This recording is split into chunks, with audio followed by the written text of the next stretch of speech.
इमाराती सदर और शहबाज शरीफ के दरमियान बेतकल्लुफी के लम्हात, ज़राअत, कानूनी तवानाई जैसे अहम शोबों में आने की पेशकश, $10 अरब की सरमायाकारी।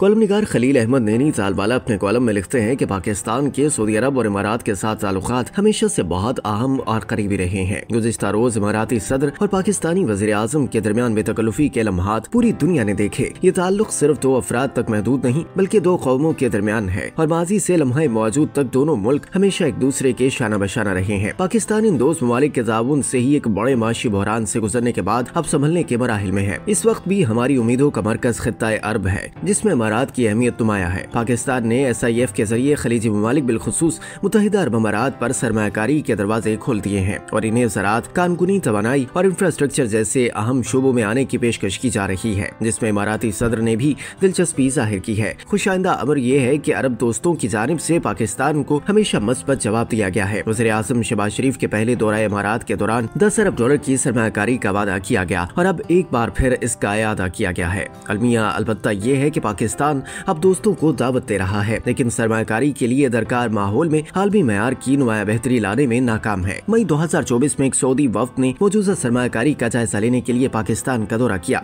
लेकिन बात इससे आगे न बढ़ सकी। अक्टूबर में भी एक गैर मामूली बड़ा वफ्द पाकिस्तान आया, लेकिन सरमाया नहीं आ सका। वजह सिर्फ ये है कि हमारा होमवर्क मुकम्मल नहीं था। सऊदी और इमाराती दोनों ही अच्छी साख्त और आला पैदावार वाली सरमायाकारी की तलाश में है। उन्हें ये पोटेंशियल पाकिस्तान में दिखाई भी दे रहा है, लेकिन बदकिस्मती से हम मतलूबा इस्लाहात के बजाय सिर्फ तारीखी ताल्लुकात के सहारे मंसूबे चलाने की कोशिश में है, जो काबिल कबूल नहीं। आलमी बरादरी में सिफाती मजबूरियों की वजह से ममालिक एक दूसरे को कमी कोताही से आगाह नहीं किया करते, सिर्फ इशारा देने पर इत्तफा किया जाता है। लेकिन सऊदी हुकूमत हमें चंद माह कबल पूरी वजाहत के साथ कह चुकी कि हम अपने लोगों पर टैक्स लगा रहे हैं, दूसरों से भी तवक्को कर रहे हैं कि वो अपनी कोशिशें करें। हम मदद करना चाहते हैं, लेकिन चाहते हैं कि आप भी अपना किरदार अदा करें। ये सिर्फ सऊदी अरब नहीं बल्कि इमारात समेत तमाम अरब और दोस्त ममालिक के सरमायाकारों की ख्वाहिश है। उन्होंने पाकिस्तान के मालियाती निजाम में साख्ती मसाइल और अदम एतमाद की निशानदेही की है। यही वजह है कि इमारात भी हमेशा सरमायाकारी का इंदिया देता है। अमल दरामद मुमकिन नहीं हो पा रहा तो इसकी वाहिद वजह हमारा रवैया और सरमायाकारी और मालियाती बंदोबस्त में इस्लाहात से गुरेज है। पाकिस्तान अपने जारी माली बहरान को कम करने के लिए अरब सरमायाकारी का ख्वाहां है, लेकिन सिर्फ ज़बानी जमा खर्च और तारीफों से ये काम मुमकिन नहीं हो सकता। इसके लिए पाकिस्तान की सरमायाकारी के माहौल में इनकलाबी तब्दीलियां लाना होंगी, कम अज कम वो जिन पर गुज़िश्ता साल नवंबर में खलीज ताउन कौंसिल के प्लेटफॉर्म पर पाकिस्तान इत्तफाक कर चुका है। पाकिस्तान को बैनुल अक़वामी मयारात पर पूरा उतरने के लिए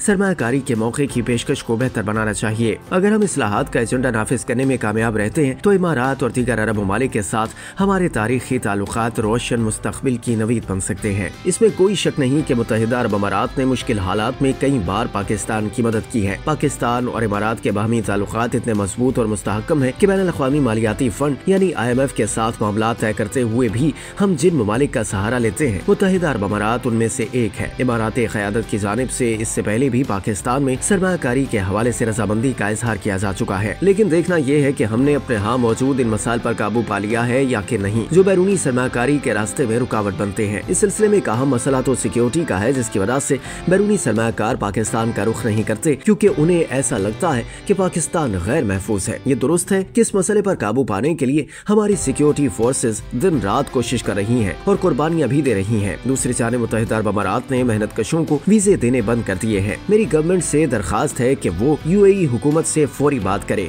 और इस मसले को हल करे ताकि मेहनत कशों को रोजगार मिल सके। दूसरी जानिब छोटी सनतों की तरक्की के लिए बैनुल अक़वामी माहिरीन की खिदमात हासिल करने के अमल का आगाज कर दिया गया है। समीदा बोर्ड की तश्कील, बोर्ड ऑफ डायरेक्टर्स के इजलास का बाकायदगी से इनेकाद और स्टीयरिंग कमेटी में गिलगित बल्तिस्तान और कश्मीर के चीफ सेक्रेटरी शामिल कर दिए गए हैं। छोटे और दरमियाने दर्जे के कारोबारों के फरोग और small and medium enterprises development authority यानी समेडा के इजलास में स्टेट बैंक ऑफ पाकिस्तान की जानिब से बैंकों को हिदायत दी गई है कि SMEs को कर्ज की फराहमी के हवाले से बैंक फॉर्म्स को मजीद आसान और सहल बनाया जाए। वज़ीर आज़म ने कहा कि पाकिस्तानी सनतों को ग्लोबल सप्लाई चेन का हिस्सा बनाने के हवाले से भरपूर इक़दामात उठाने की जरूरत है। छोटे और दरमियाने दर्जे के कारोबार मुल्क की मईशत में रीढ़ की हड्डी की हैसियत रखते हैं। हुकूमत इन्हें सहूलियात फराहम करने के हवाले से हर मुमकिन इक़दामात उठा रही है। SMEs की तरक्की के हवाले से विफाक और तमाम सूबों को मिलकर काम करना होगा।